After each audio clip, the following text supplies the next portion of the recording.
சூனப்பிரியன் தளத்துக்கு உங்களை வரவேற்கிறேன். வின்சன் சர்ச்சில் நாம் வரலாறுகளில் நிறைய படிச்சிருப்போம். இங்கிலாந்து பிரதமராக இருந்து மிகச்சிறந்த ஆட்சியை கொண்டு செலுத்தியவர். அவரையும் ஒரு வகையில் இஸ்லாம் கவர்ந்திருக்குது. அதை பற்றி தான் இந்த பதிவில் நம்ம பார்க்க போகிறோம்.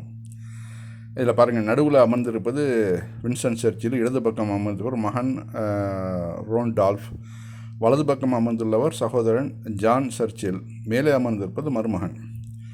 பிரிட்டனை ஆண்ட பிரதமர்களில் வின்சன் சர்ச்சில் மிக முக்கிய இடத்தை பெற்றவர். இவரது ஆட்சியில் பல முக்கிய நிகழ்வுகள் நடந்துள்ளன.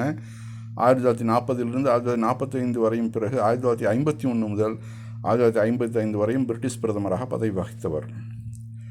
ஆங்கில அரசின் உயர்தளி சிறப்பு சின்னம் ஆர்டர் ஆஃப் கேட்டர் ஓஜி, காமன்வெல்த் சிறப்பு தகை பட்டயம், காமன்வெல்த் மக்கள் அதிகாரம் செலுத்தும் அரசமைப்பு ஆர்டர் ஆஃப் மெரிட், பிரித்தானிய காமன்வெல்த் தனித்துவ பட்டயம் Order of Companions Honour, London அரசனுக்கு உகந்த சமூக பட்டயம் Royal Society for the Improvement of Natural Knowledge FRS, Canada அரசியாரின் ஆலோசகர்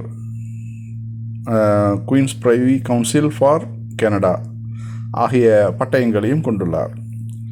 இந்த அளவு சிறப்புமிக்க ஒரு சிந்தனைவாதி, ஆராய்ச்சியாளர், சமூக பொறுப்பாளர், சிறந்த பேச்சாளர், இராணுவ அதிகாரியாகவும் பணியாற்றியவர், தனது எழுத்து திறமைக்காக நோபல் பரிசையும் பெற்றவர். இவ்வளவு சிறப்புகளையும் பெற்ற வின்சன் சர்ச்சிலுக்கு கடைசி காலங்களில் இஸ்லாத்தின் மீது ஈர்ப்பு வருகிறது. இஸ்லாத்தை பற்றி ஆழமாக படிக்க ஆரம்பிக்கிறார். சியா சன்னி பிரிவுகள் எதனால் உண்டானது என்ற விவரங்களை பலரிடமும் ஆர்வமுடன் கேட்டறிந்து கொண்டார். சூடான் மற்றும் நமது இந்தியாவுடன் நடைபெற்ற போர்களில் இஸ்லாமியர்கள் வாழும் பகுதிகளில் சில காலம் அவர் தங்க நேரிட்டது. அப்போது அந்த மக்களின் பழக்க வழக்கங்களை கண்டு கவரப்பட்டு இஸ்லாத்தை தெரிந்து கொள்ள ஆசைப்படுகிறார். தனது நண்பர்களும் இஸ்லாத்தை பற்றிய தேடுதலை பகிர்ந்து கொள்கிறார். 1940 அக்டோபரில் முஸ்லிம்களின் தொழுகைக்காக மிகப்பெரிய பள்ளிவாசலை லண்டனில் மத்திய பகுதியில் நிர்மாணிக்க அனுமதி அளித்தார். இதற்காக அரசு தரப்பிலிருந்து $1,00,000 நிதியையும் ஒதுக்கினார். இவ்வளவு பெரிய தொகையை முஸ்லிம்களுக்கு கொடுத்தால் எதிர்ப்பு தெரிவிப்பார்கள் அல்லவா? இதற்கு ஆட்சி அதிகாரத்தில் உள்ளவர்களால் எதிர்ப்பு தெரிவிக்கப்பட்டது. அந்த எதிர்ப்பையும் சட்டை செய்யாமல் பள்ளிவாசல் கட்டுவதில் மும்முரமாக இருந்தார். 1941 டிசம்பர் மாதத்தில் பொது மேடையில் பேசும்போது பல நாடுகளில் உள்ள இஸ்லாமிய நண்பர்கள் லண்டனில் கட்டப்பட்ட பள்ளிவாசலை குறித்து பெரும் மகிழ்ச்சி தெரிவித்துள்ளனர் என்று மகிழ்ச்சியோடு தெரிவித்தார் வின்சன் சர்ச்சில். இது நமக்கு ஆச்சரியமாக இருக்குது. அதாவது இங்கிலாந்தோட பிரதமருக்கு கடைசி காலங்களில் இஸ்லாத்தின் மேலே ஒரு ஈர்ப்பு ஏற்படுது. அந்த ஈர்ப்புனால் அவர் குர்ஆனை படிக்க ஆரம்பிக்கிறாரு. இஸ்லாமிய குடும்பங்களை கொண்டு போய் பார்க்குறாரு. பல ஆரோக்கியமான விவாதங்களில் கலந்துக்கிறாரு. இவரது இஸ்லாமிய மோகம் நாளுக்கு நாள் அதிகரிப்பதை கண்ட இவரது குடும்பத்தார் இவர் இஸ்லாம் மார்க்கத்தை தழுவிவிடுவார் என்று அச்சப்பட்டனர். இது சம்பந்தமாக அவருக்கு கடிதங்களும் எழுதியுள்ளனர். அந்த கடிதம் தற்போதுதான் வெளியுலகுக்கு தெரிய வந்துள்ளது. அதைத்தான் நீங்களும் பார்க்கிறீர்கள். லண்டனில் டெலிகிராஃப் பத்திரிகை இந்த கடிதத்தை சமீபத்தில் வெளியிட்டது. இது தற்போது லண்டனில் மிக பிரபலமாக பேசப்படுகிறது. ஏன்னா இவர் இஸ்லாத்தை இப்படி தழுவுறீங்களே, இஸ்லாத்தை தழுவிடுங்களோன்னு பயப்படுறோம் அப்படின்னு அவங்களுடைய குடும்பத்தார்கள் பயப்படுறாங்க. வின்சன் சர்ச்சிலின் சகோதரரின் மனைவியான வென்டரின் பெர்டி ஒரு கடிதத்தை சர்ச்சிலுக்கு 1907 ஆகஸ்ட் மாதம் எழுதுகிறார். அந்த கடிதத்தில் அவர் எழுதியதாவது: please don't become converted to Islam. தயவுசெய்து இஸ்லாமிய மார்க்கத்தை தழுவி விடாதீர்கள். சில காலமாக உங்களின் நடவடிக்கைகளும் எண்ணங்களும் இஸ்லாத்தை நோக்கி சென்று கொண்டிருப்பதை நாங்கள் கவனித்து வருகிறோம். இதனால் நாம் பல பிரச்சனைகளை சந்திக்க நேரிடும். எனவே மதம் மாறும் உங்கள் முயற்சியை கைவிடுங்கள் என்று வேண்டுகோள் விடுத்துள்ளார். ஏற்கனவே பல இடங்களிலும் இங்கிலாந்து மக்கள் இஸ்லாத்தை நோக்கி வந்து கொண்டிருக்கும் வேளையில் சர்ச்சிலுக்கு எழுதிய இந்த கடிதம் பொதுமக்கள் பார்வைக்கு வந்ததால் இங்கிலாந்து அரசானது தர்ம சங்கடத்துக்கு உள்ளாகி இருக்கிறது. வின்சன் சர்ச்சில் இஸ்லாத்தை ஏற்றாரா அல்லது ஏற்காமலேயே இறந்தாரா என்பது இறைவனுக்கும் சர்ச்சிலுக்குமே தெரியும். வாழும் காலங்களில் ஒரு மிகப்பெரிய பள்ளிவாசலை திறந்து இஸ்லாத்தின் பால் பற்றும் கொண்டு வாழ்ந்த வின்சன் சர்ச்சிலை நாமும் வாழ்த்துவோம்.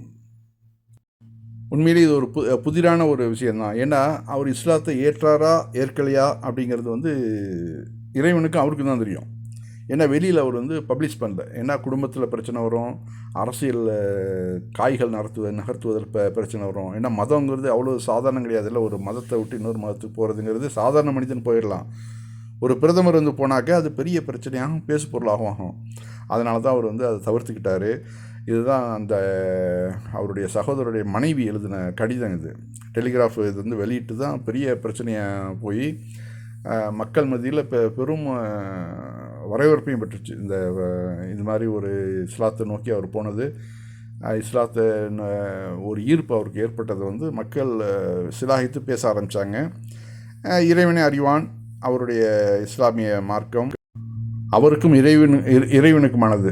எத்தனையோ பேர் வந்து குடும்ப பிரச்சனைகள், தங்கச்சி கல்யாணம் இருக்குது, மகளுடைய கல்யாணம் இருக்குது, அதுக்காக வந்து இஸ்லாத்தை வந்து உள்ளுக்குள்ளே மறைச்சி வச்சு பண்ணியிருக்க என்னோட நண்பர்கள்லாம் எத்தனை பேர் இருக்கிறாங்க.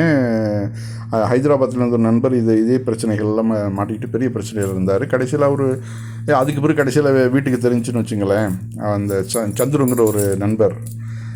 அது மாதிரி தான் இவருக்கும் குடும்பத்தில் பிரச்சனை, அரசியல் பிரச்சனை, இதெல்லாம் நிறைய அழுத்தங்கள்லாம் நம்ம வந்து சந்திக்க நேரிடும். அப்படிங்கிறதுனால அவர் மனசால் அவர் வந்து இஸ்லாத்தை ஏற்றுக்கலாம், அது இறைவன் தான் அறிவான். அதற்கு மார்க்கத்தில் அனுமதி உண்டு. இது மாதிரி பிரச்சனைகள் ஓவராக இருக்குது, என்னால் வந்து என்னுடைய எண்ணத்தை வெளியில் சொல்ல முடியல, நான் மனசுக்குள்ளே நான் வந்து இஸ்லாத்தை ஏற்றுக்கிறேன் அப்படின்னு வந்து அது இறைவன் வந்து விரும்பினால் அதை ஏற்றுக்கலாம்.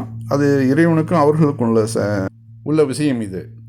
அதாவது இறைவன் என்ன சொல்கிறான், உங்களுடைய உடையோ மற்ற அலங்காரங்களையும் நான் பார்க்குறதில்ல, உங்களுடைய உள்ளங்களை தான் நான் பார்க்குறேன் அப்படிங்கிறான்.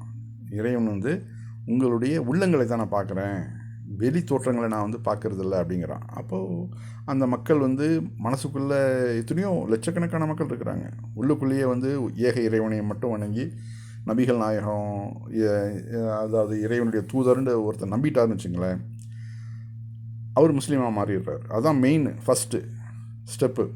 அதுக்கு பிறகு அவர் தொழுகிறார், 5 வேளை தொழுகிறாரா, இல்லை ஹலால் ஹராம் பார்த்து, அதெல்லாம் அடுத்தடுத்த ஸ்டெப்பு. ஃபஸ்ட்டு ஸ்டெப்பு ஏக இறைவன், லா இலாஹ இல்லல்லாஹ் முஹம்மது ரசூலுல்லாஹ், அதுதான்.